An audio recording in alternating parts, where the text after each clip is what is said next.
Chapter 42। समर्थ driving करते हुए बोला, मैम और कितने दिन रुकना चाहती है आप यहाँ? आयरा कुछ नहीं बोली, बस खिड़की से बाहर देख सोचने लग जाती है। अब आगे शाम को साइड से वापस आते वक्त आयरा समर्थ से कहती है, चौधरी हवेली चलो।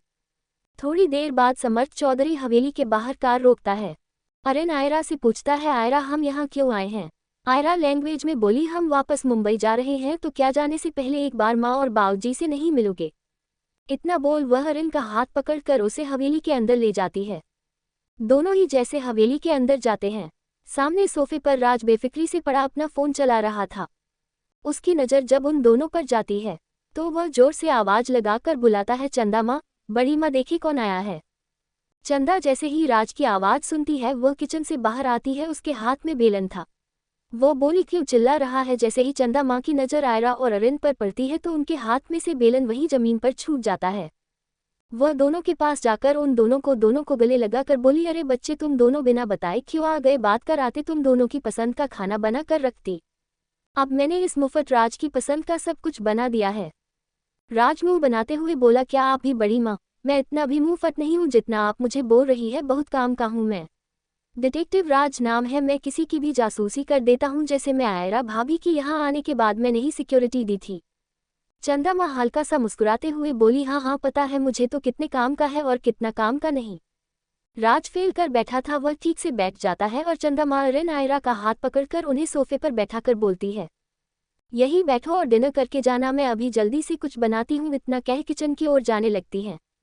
आयरा साइन लैंग्वेज में इशारा करती है जो कि चंदा माँ और राज की समझ से परे थे, तो दोनों ही अरिन की ओर देखते हैं। अरिन मुस्कुराते हुए बोला, माँ आयरा कह रही है कि वह आपकी खाना बनाने में हेल्प करेगी। चंदा मना करते हुए बोला, मैं हूं ना, मैं बनाऊंगी तुम सबके लिए खाना। लेकिन आयरा नहीं मानती, वह उनके साथ उनकी हेल्प करने किचन में चली जाती है। थोड़ी देर बाद दोनों ही डाइनिंग टेबल पर खाना सर्व कर रही थी, तभी रणधीर चौधरी भी आ जाते हैं। आयरा और अरिन दोनों ही आगे बढ़कर उनके पैर छूकर आशीर्वाद लेते हैं और फिर सभी एक साथ डिनर करने बैठ जाते हैं। तब जाकर आयरा को याद आता है कि उनके साथ समर्थ भी आया था, जो अंदर नहीं आया। आयरा समर्थ के मैसेज करती है, समर्थ अंदर आ जाओ, तुम बाहर क्यों हो? हमारे साथ डिनर करो। समर्थ का कोई भी रिप्लाई वापस नहीं आता, तो आयरा समर्थ के पास एक बार फोन करती है, लेकिन समर्थ कॉल नहीं उठाता। तब आएगा साइन लैंग्वेज में अरिन से बोलता है, अरिन समर्थ अंदर नहीं आया, मैं देख कर आती हूँ। इतना कहकर आयरा बाहर की ओर चली जाती है।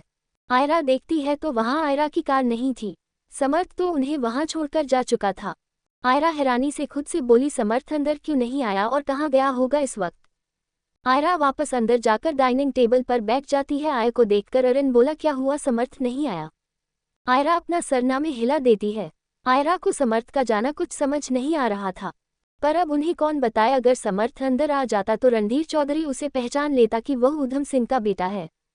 उधम सिंह की हवेली। समर्थ अंदर हवेली में आते हुए अपने पिता के सामने बैठ जाता है। इन दोनों बाप बेटे का इन दोनों के अलावा ही कोई नहीं था। इनका जब बड़ा बेटा मारा था, उनके दुख से उनकी बीवी मर गई थी। अब एक दूसरे का इन्हीं दोनों को सहारा था और समर्थ में इतनी हिम्मत नहीं थी कि अपने भाई का सच अपने पिता को बता सके, पर फिर भी वह खुद को मजबूत कर अपने आप को हिम्मत दे अपने पिताजी को यहाँ सच बताने आया था। उधम सिंह इस समय खाना खा रहे थे। वह समर्थ को देखकर बोले, आओ बेटा हमारे साथ खाना खाओ, कितना ही वक्त हो गया है हमने साथ में खाना खाए हुए। समर्थ उनके बगल में आकर बैठ जाता है। वह कुछ नहीं कहता, बस उदास मन से अपने चेहरे पर झूठी मुस्कान लिए उनके साथ बैठकर खाना खाता है। और न जाने बार बार आज अपने पिता को देखकर उसके रोने का दिल कर रहा था कि जो पिताजी अपने बेटे की मौत का बदला लेने के लिए उतारू था, जिसने रणधीर चौधरी की बातों को सच नहीं माना, क्योंकि वह चाहता था कि जिस लड़की के साथ गलत हुआ है वह उन्हें सामने आकर सच बताए, लेकिन वह तो चाहकर भी नहीं बता सकती थी, क्योंकि आरवी की बहन ने तो सुसाइड कर लिया था और आरवी को रणधीर और अरिन नहीं चाहते थे कि वो उनके सामने आकर सच बोले, क्योंकि अगर आरवी ने सच बता दिया कि उसने समर्थ के बड़े भाई का खून किया है तो उधम सिंह एक सेकंड नहीं लगाएंगे उसे जान से मारने में, और कहीं ना कहीं इस बात को समर्थ भी समझता था।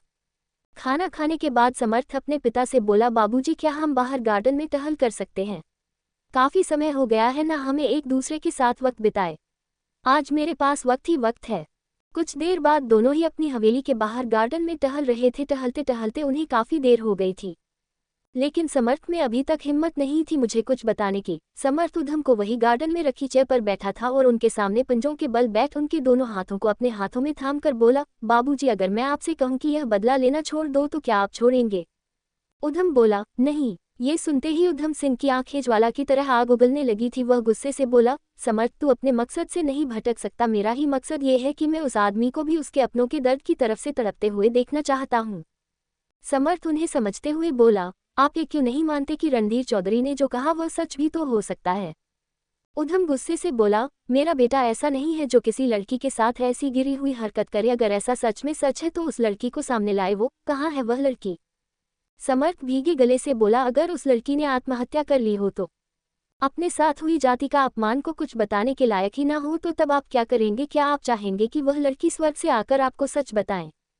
उधम सिंह अपनी जगह से खड़े हो समर्थ की ओर उंगली पॉइंट करते हुए कहते हैं, तुम उन लोगों की बातों में आ गए हो लगता है, पर मैं नहीं आऊंगा। मुझे पता है वह रणधीर चौधरी अपने भांजे को बचाने के चक्कर में वह मनगढ़ंत कहानियां गढ़ रहा है। समर्थ भी खड़े होते हुए बोला, नहीं बाबूजी, मैंने उस लड़की की बहन को देखा है। मैंने उसकी आंखों में दर्द को देखा है। उसकी आंखों में मैंने सच्चाई सुनी है। आपको भी समझना होगा। क्या आपने कभी यह समझने की कोशिश की है मैं क्या चाहता हूँ? मैं 1 साल से वहाँ हूँ। आयरा मैम मुझे अपने छोटे भाई की तरह ट्रीट करती है और मेरे पिताजी उन्हें जान से मारने की कोशिश कर रहा है। उनके खिलाफ साजिशें कर रहे हैं। क्या होगा जब उन्हें मेरा सच पता चलेगा? आगे जानने के लिए बने रहिए। लाइक शेयर कमेंट करें।